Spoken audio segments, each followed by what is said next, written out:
Bing bongy bong, bing bongy bong. This is Joe, the bearded historian. He'll tell you an interesting story. Be careful of his soldiers, they can be brats. This is Angel, she's an entity. She'll cause chaos and plant her hands at you. This is Sue, she likes spirits, not the alcohol. She's the reason this channel exists. This is David, he likes fire trucks. He's here occasionally. Bing bongy bong, bing bongy bong, bing bongy bong.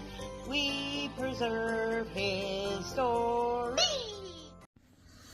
Welcome to Wayback Wednesday. First one in January. Is it the first one? I think it's the first one. It's the second one. I think it's the second one. Yes, it is the second one. I know stuff. No, I don't. Don't worry about it.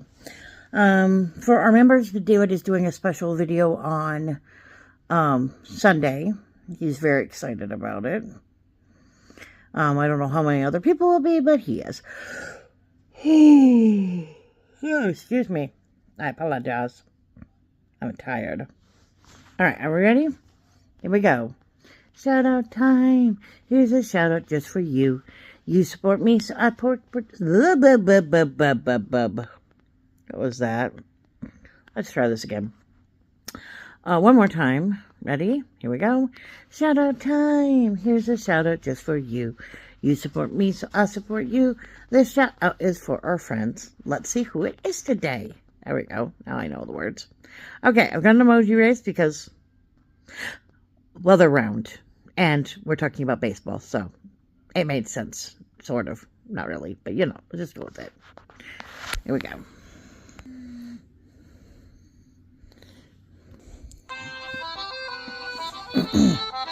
Alright, there's She Stole.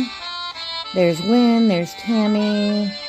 There's Scully. There's Carnival. There's Susan. GOP3. There's Carol. Mountain Inspirations. Tammy. Steve and Tina. Raph. Engling. Van. John. Faces. Lower. Strong-minded.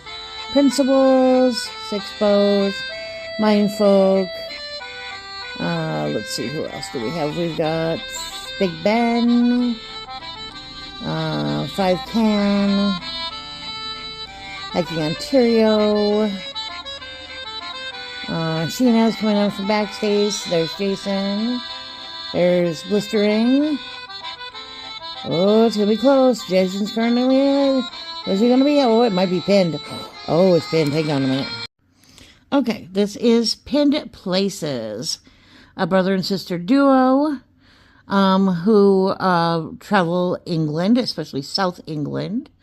Alicia and Brett. At least I hope that's how you say your name. If it's not, I apologize. I am terrible with names. They love castles. They're almost always going to castles.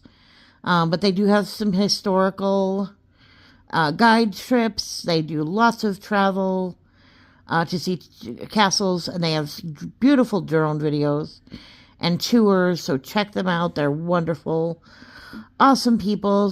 Good place for if you're in England or want to check out a castle, which is on my to-do list someday when I'm a millionaire. Check them out, like, share, comment, and enjoy Joe's ramblings. So much. All right, historian. Tell them something interesting. Pretend like you know something. Pretend to know. I think I know something. I don't know. I'll use my magic 8-ball. And if that doesn't work, I'll use my magic meatball. Yes. Well, we were digging through the ideas for today. And, there's always so much to take and play with, to peruse. And then I saw one thing on the list that dates back to 1939. June 12th, 1939. And Major League Baseball at that time had their first ever induction ceremony for the Major League Baseball's Hall of Fame. Now, the interesting part of it is that they actually started electing people to the Hall of Fame back in 1936. At that time, they had inducted 5 players who were basically the invention of the phrase "shoe-in." I think was perfect for this because they had Ty Cobb, one of the best hitters ever, Walter Johnson, the old days version of Nolan Ryan, Christy Mathewson, a great duelist, helped the Giants to a number of titles. Honus Wagner, for anybody who collects cards, Honus Wagner is that one card that, bears a value of anywhere from $12 to $40 million, depending on the condition. His claim to fame, besides being an all-star, is that he was a little upset with the idea of them putting his image on a tobacco product. And so he demanded the American Tobacco Company to withdraw his card. And thusly the remaining ones became extremely rare. And over the course of, over 100 years, they just became really hard to come by. People have been finding fair to good quality ones in attics, in Grandma and Grandpa's house. All sorts of fun stories have been coming out lately. There was even one that I remember from the Discovery Channel, of all things. There was a big publicity deal that happened involving Walmart, Wayne Gretzky, and one of these cards. And it turns out that the card was actually trimmed. Yeah, not good. But, even as a trimmed card, it's still an authentic piece worth so many $1 million. And then the last name, some guy named Babe Ruth. I mean, come on now. Who is this guy? Never heard of him. Just kidding. Babe Ruth, the Sultan of Swat, he was basically... What was funny is he started out with the Red Sox as a pitcher. And then for an absolutely silly reason, the Red Sox sent him to the Yankees. And for a lot of people, they considered it to be the curse because after that, the Red Sox did not win another World Series for years. I mean, I don't think it was until, it was definitely a long-standing suffering if you were a Red Sox fan. Which is funny because the Red Sox had their own, great stars and players like Ted Williams, Carl Yastrzemski. But they just couldn't put it all together in one single year. Or, as the joke goes, here comes Buckner, the Mets' greatest first baseman ever. But 1937 would roll around, and the Hall of Fame, again, would put together a worthy second induction class. Nap LaJoy would get on the ballot with 83.6% of the votes, followed by the center fielder Tris Speaker. Then you had 2 managers who were pretty much the top 2 guys of wins of all time. The A's manager, Connie Mack, and John McGraw, who would coach the Giants out in New York at the time. Connie Mack, he was one of these guys that just managed forever. I think he set the longevity record in Major League Baseball of like over 50 years as being a manager. Of course, the thing I do find kind of funny with that is in 37, Cy Young got on there. Which, when you think about Cy Young, here's a guy they named the award after. He had over 500 wins. He had so many complete games it wasn't even funny. And somehow he got pushed back 1 year. It still kind of boggles my mind. 2 executives, and this one I didn't know myself, got put in through the Veterans Committee. The guys' names are Morgan Buckley and Byron Johnson. And for everybody out there that are going, who? Interestingly enough, these are the guys who created the National League and the American League back in the day. And then rounding out the second Hall of Fame induction class was George Wright, who, again, not to me very familiar, but he was the shortstop for the first all-professional baseball team, the Cincinnati Red Stockings. There's a fun little trivia question for you to spring on your friends later.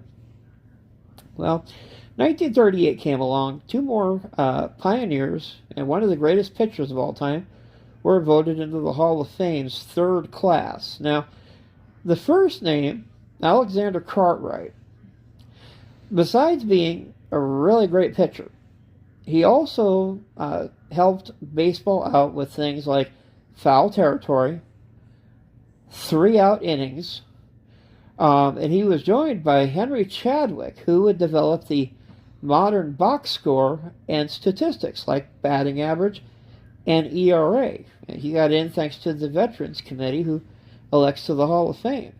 The only other player that got elected, Grover Alexander, was third on the all-time wins list for a pitcher who totaled 80.9 of the votes. Now, 1939 came around, and as we were mentioning, this is when the Hall of Fame finally decided that there were enough members that they went ahead. Anymore. Huh? Can't hold anymore. Probably not. Just kidding. Baseball selected Eddie Collins from the A's, Willie Keeler, George Sisler. Interestingly enough, late in the selection process, in December, Lou Gehrig was added. Because you figure with Lou Gehrig, he eventually died of ALS. The Veterans Committee would go out and select Cap Anson, Buck Ewing, Candy Cummings, Charles Radburn, and with manager executives Charles Comiskey and Al Spalding. Charles Comiskey, of course, for all you White Sox fans out there, I'm sorry, guys. It was a horrible year last year. Suffering through the losing streaks and stuff. But then again, I also remember when the White Sox actually had some decent talent and even won a World Series. But then they had a neat little get-together, a nice little celebration for 11 living Hall of Famers to come out to Cooperstown on June 12th, 1939, to celebrate the official opening of the museum. So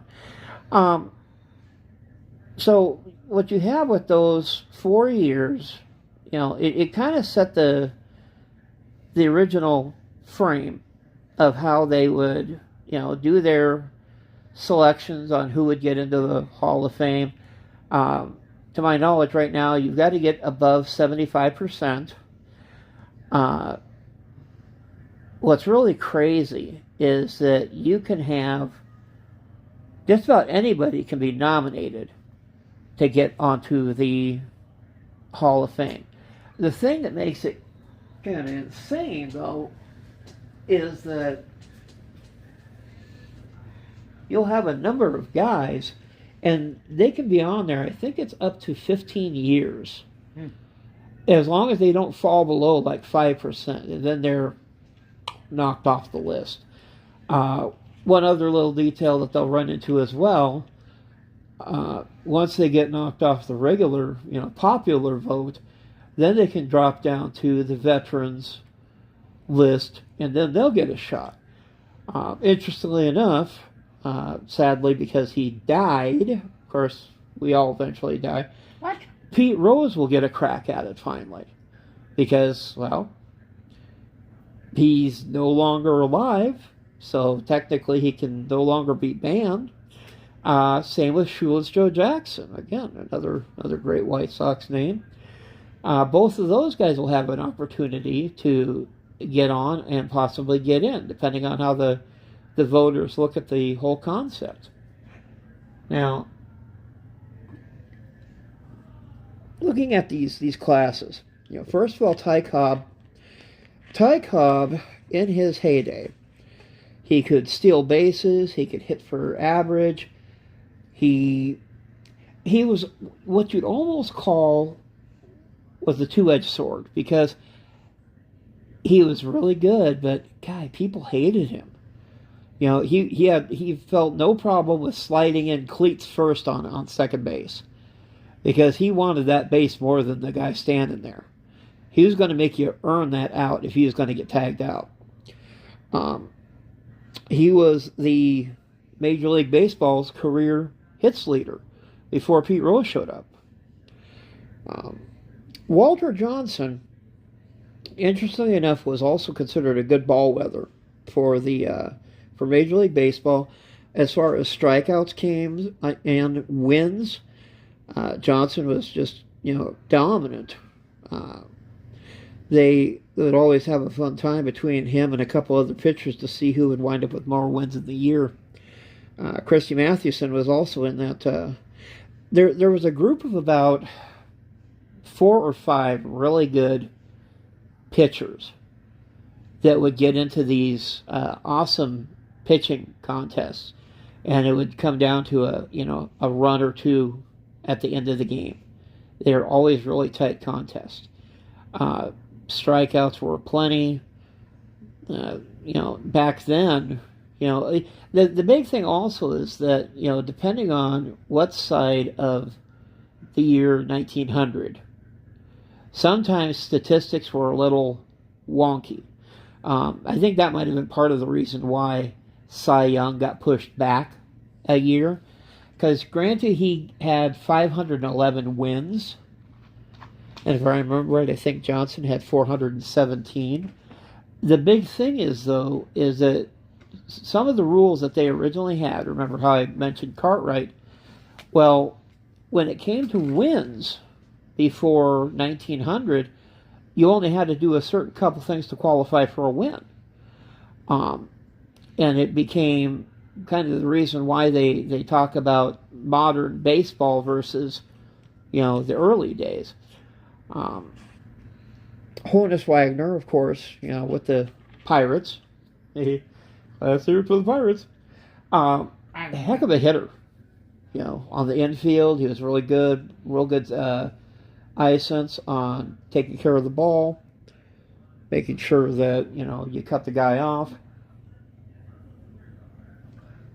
And again, kind of like your early days of Cal Ripken and guys like that, he was a fan favorite. People loved him. It was probably one of the reasons why he got in on that first ticket ever. And then Babe Ruth, there's so much that is said about the guy, the numerics on the way he could hit. You got to remember, Babe Ruth came into baseball during what was known as the dead ball era. The first guy to, before Babe Ruth showed up, you could win the home run title with like 16 home runs. Nowadays, that might even be considered a slump season for people. But, all of a sudden, he came in there and, he's cracking out 36. He's cracking out 50. He wound up setting, the Major League record for both a single year, and by the time he finally hung up, his bat and glove, he had completely rewritten home runs. The one thing that's also funny about him, and the fact that, they talk about the 1927 year, the year of Murderers Row. Okay, not only did you have Babe Ruth there, but you also had Lou Gehrig. And so, a lot of the runs that he would drive in, guess who was in front of him? Guess who was behind him? They fed off each other. And you didn't dare walk Babe Ruth. Congratulations. Who else is going to come up and hit behind him? But the way that, the Yankees were able to organize the team to function with that many talented players. Of course, sadly, towards the end of his career, he wound up going to the Boston Braves for one last hurrah of it. But, again, the guy was going to get into the Hall of Fame no matter what. It was just a question on when. Pretty much, he probably could have had his own key basically made. Fine key. Yep. Now, Nap LaJoy, I was going to have a little fun with this here because Nap LaJoy, open this up here a sec. Nap Come on. Here we go. This is no. American baseball player? Really? Sadly passed away in 1959. Second baseman. And played 21 seasons. That's a long career for anybody. That's pretty good. Yeah. Nicknamed the Frenchman. Interestingly enough, he was he represented both Philadelphia franchises because he was with the Phillies, and then he was also with the Athletics. Interestingly enough, he also was part of a team called the Cleveland Naps, the later of which became the namesake of, and from 1905 to 1909, player manager. So, 1913, he played in the Cleveland Indians. Again, born in 1874 in Rhode Island, passed away in Florida. His first debut was on August 12th, 1896 for the Phillies. His last game would be in 1916 for the Philadelphia Athletics. So there you go, bookends. For batting average, he had a .339 batting average. That's really good because that's over his entire career, not a single season. He would hit only 82 home runs, but he hit 3,252 hits. He got just shy of 1,600 RBIs, and for a managerial record, he had 377 wins versus 309 losses. So decent as a manager. Again, the Phillies, the Athletics. Interestingly enough, before they took the name of the Naps, Cleveland's nickname were the Bronchos. That's so weird looking. That's much better. Oh yeah, much better. And interestingly enough, his time with the Athletics was split because he played for them in 1901 and 1902, and then 1915 and 1916. Bookends. Now, one of the things that he did pull off, interestingly enough, was he hit for the Triple Crown in 1901. Yeah. To give you an idea, Triple Crown, that's your RBIs, your batting average, and your home runs.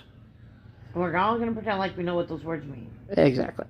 He was a 5-time AL batting champion, including from 1901 to 1904 straight. He was the home run hitter in 1901 and 3-time RBI leader, also named to the Cleveland Indians Hall of Fame. I know it's the Cleveland Guardians. It just still sounds weird to me. But yeah, he was voted in 1937, 83.6% of the vote on the second ballot. Now, the next one that we wanted to take a peek at, let's look at Walter Johnson a second here. Walter Johnson was always one of my favorites. Just because, well, I loved pitching. And he also wound up becoming a manager, too. So, have a little fun with a lifetime. Don't hate me, but he had a nickname of Barney. Barney Fact? Although he also had the nickname of the Big Train. He played an entire 21-year career, right-handed pitcher for the Senators, 1907 to 1927, and manager of the Senators from 1929 through 1932, and of the Cleveland Indians from 1933 to 1935. Born in 1887 in Humboldt, Kansas, would die in D.C. In 1946 at the age of 59. So he went out kind of as a young guy. Again, started in August 1907, right through the end of 1927 when his career ended. Now, his numbers, you think about in Major League Baseball nowadays, for a guy basically to get into the Hall of Fame, usually he has to lock down on one of two primary things. Wins, if he wants any chance at all, he usually has to get to 300. It's like the magic number. He only had 417 wins. So he was locking them up pretty good. He had over 3,500 strikeouts. Now, unless your name's Nolan Ryan, who had over 5,000 strikeouts, 3,508 was a pretty decent number. This is the one that kind of shocks me, though. For shutouts, he had 110 of them. That's not only, mowing them down, but he's just denying the opponents a way to score. Congratulations, you're not getting on base today. You're not even getting to home plate. Winning average of 55%, which is pretty good. And then as a manager, 529 wins versus 532 losses. But, yep, he, was world champion, 1924, AL MVP twice, in 1913 and 1924, Triple Crown winner in pitching, 1913, 1918, 1924. The Triple Crown in pitching is a little different, ERA, strikeout, and wins. He also threw a no-hitter in 1920. And he does still hold the record for career shutouts, the 110 shutouts. That is a crazy stat. I mean, the two things to think about as far as shutouts go. Okay, first of all, it's a dying art in Major League Baseball, throwing a complete game. There's such a worrisome approach nowadays because, pitchers have to throw harder. They have to be more specialized. Usually a guy has to go through X number of surgeries during their career. And so, they start doing these pitch counts. Well, back then, I can't even imagine a guy having 100 complete games. This guy had 110 shutouts. So, yeah, it's kind of crazy, the stats that he had. Member of the Major League Baseball's all-time team, part of Major League Baseball's all-century team. It's kind of understandable why he got into the Hall of Fame where he did. Personally, I'm surprised he doesn't have Cy Young beat out right there. Now, our next guy that we're going to sneak back into here and look out for the stats. Because it's fun. Excellent. I like sneaking over here. Christy Mathewson. Dooby-dooby-doo. See if you can find what I was looking for. If you can find what I was looking for. Mathewson. There we go.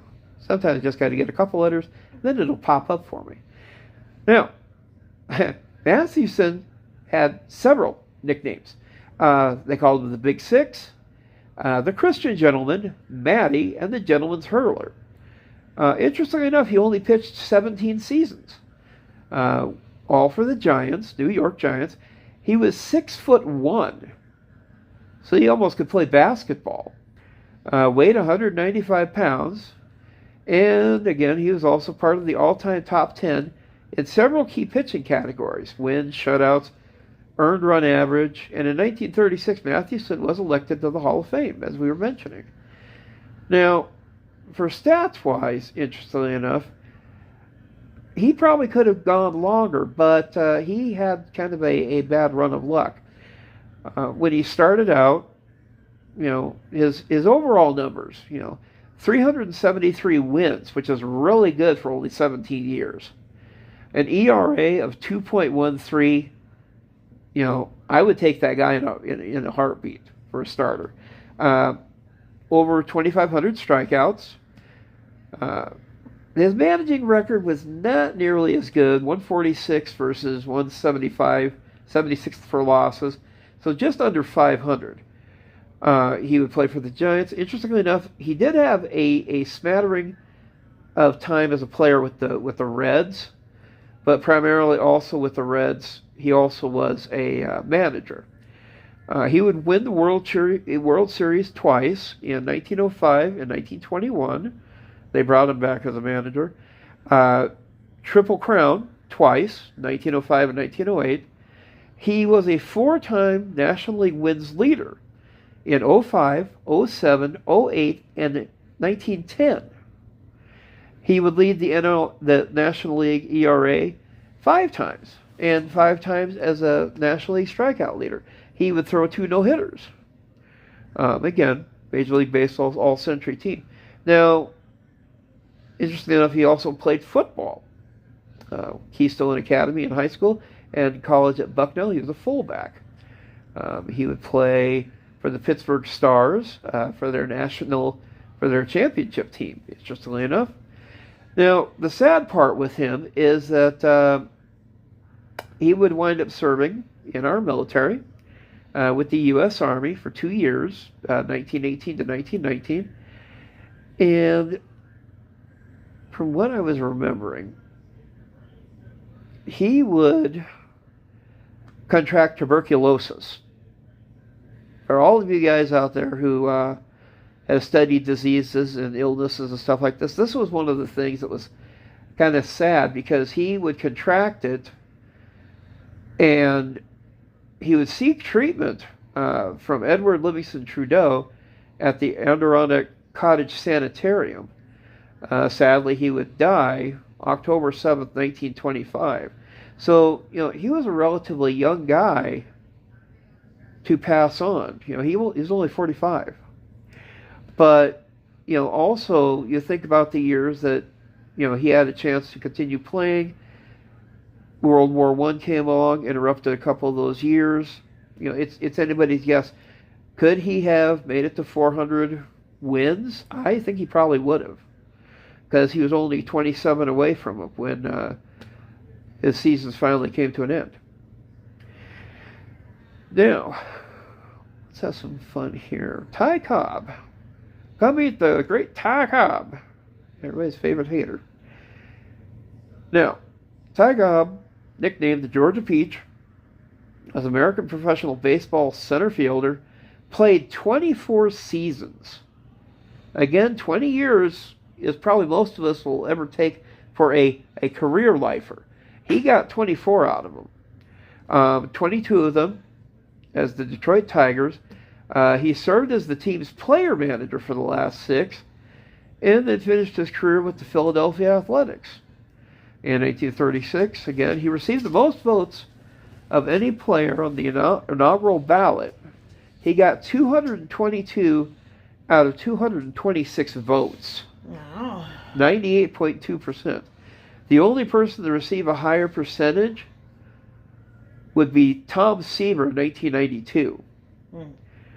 Sporting News in 1999 ranked Cobb 3rd on the list of all-time greatest players, top 100. Now, again, you figure he passed on age 74, some ripe old age. Started in 1905 for said Tigers, would finish out in 1928. His batting average for a complete career was .366. Wow. Yeah, that's pretty impressive. He had over 4,000 hits, 4,189. For home runs, he had 117. So he wasn't a power hitter, but when he needed to, he could crank him. Just under 2,000 RBIs. Also, he stole 897 bases. So yeah, he was going around the base paths with a vengeance when he needed to. As a manager, he had a record of 479 wins versus 444 losses, so a little over 500. And with the manager as a player, he played 2 seasons, 1927 and 1928. He won the Triple Crown in 1909. Now, Triple Crown is the fun one because it has not been done a lot in sports. There for the longest time, a lot of people didn't know if it would happen again in the American League. 1941, you had Ted Williams, who, interestingly enough, went into the last game of the season and managed to get 6 out of 8 hits in a doubleheader. And he finished with the 406. He's also the last guy to have over 400 for a batting average. American League Most Valuable Player, 1911.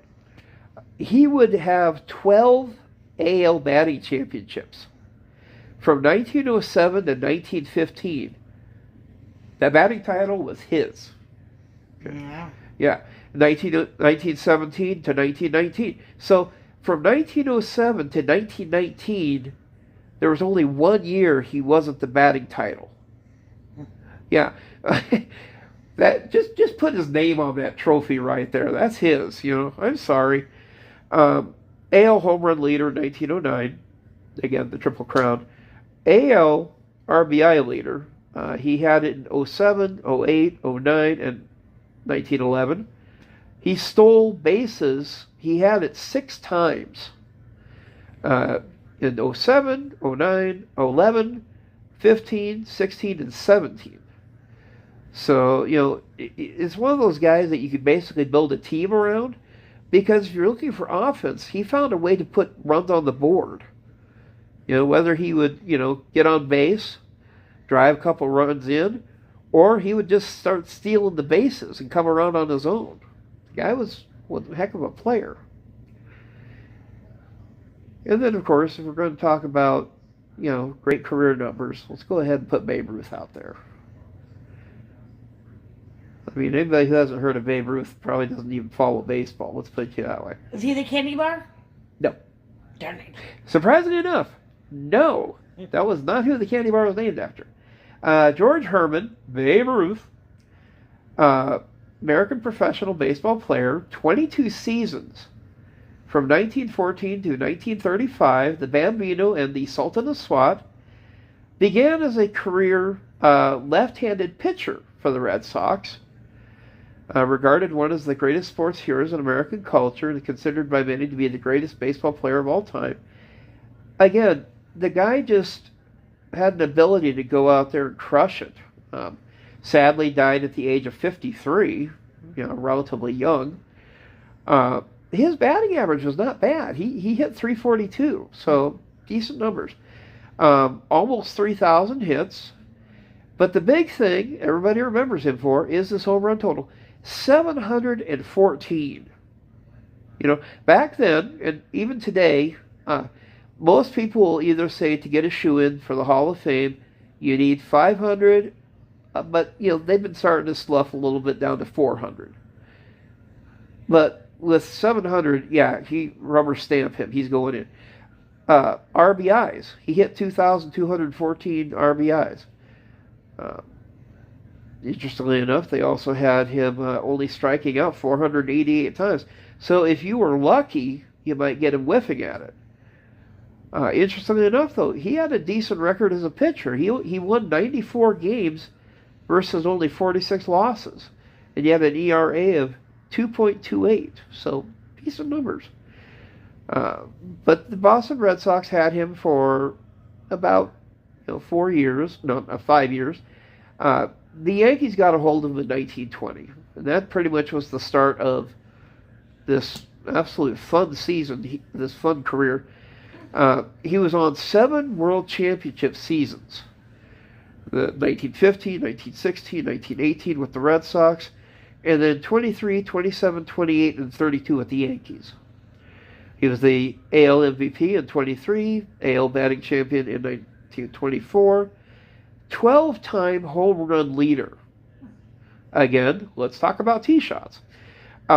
He led the American League in RBIs for 6 of those years. AL ERA leader in 1916. And, of course, the Yankees retired as number 3 and as part of the Monument Park there in New York. Interesting enough, the Red Sox also have him in their Hall of Fame. He was part of the All-Century team, baseball's all-time team. Why wouldn't he be? But yeah, again, he was doing a lot of this stuff when people weren't hitting home runs. He almost made it look like he was playing tennis. He could hit it that hard. Or golf shot. Phew. So, again, that first year, they had 5 of the greatest players. And to be honest, I think Major League Baseball did a good job with that first 5. But, once 4 years later, they decided, let's go ahead and finally give them a neat little celebration. 1939. And they were able to invite, this is the thing I thought was cool, 11 of the living members back. Babe Ruth was with them, And so it was a neat and fitting tribute. And to this day, Major League Baseball probably owes a bit of gratitude to those guys for keeping the country, focused on something during the Great Depression. So, No. nope. Okay. Well, Sue says no. So, but this has been the Bearded Historian, shedding a little light in a fun season, and we'll catch you guys next week. Have a good one. Maybe. Maybe. Bye. Bye.